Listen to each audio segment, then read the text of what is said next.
महाराष्ट्राचा।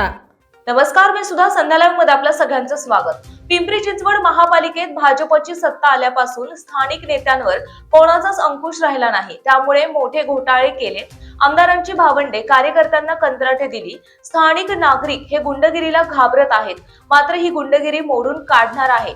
मला अनेकांच्या अंतर्गत गोष्टी माहीत आहेत, असा इशारा उपमुख्यमंत्री अजित पवार यांनी दिलाय। राष्ट्रवादी काँग्रेसच्या उमेदवारांच्या प्रचारार्थ अजित पवार यांच्या गुरुवारी सांगवी, चिंचवड, आकुर्डी, चिखलीत जाहीर सभा झाल्या। यावेळी ते बोलत होते। राष्ट्रवादी काँग्रेस शरद पवार पक्षाचे आमदार रोहित पवार उपस्थित होते। अजित पवार म्हणाले, नागरिकांनी भावनिक होऊन मतदान करू नये।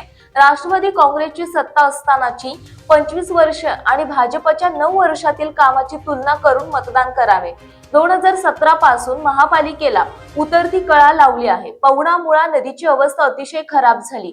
प्रदूषित नदीमुळे नागरिकांना दुर्गंधीचा त्रास सहन करावा लागत आहे।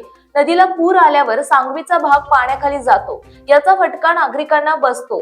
ना भय ना भ्रष्टाचार सांगून भाजपने सत्ता मिळवली। विठ्ठल रुक्मिणी खरेदीत भ्रष्टाचार झाल्याचे आरोप केले। ज्यांच्यावर आरोप होते त्या माजी महापौरांना उमेदवारी कशी दिली? नागरिकांना पुरेसे मुबलक पाणी मिळत नाही। धरण उशाला आणि कोरड घशाला अशी परिस्थिती आहे।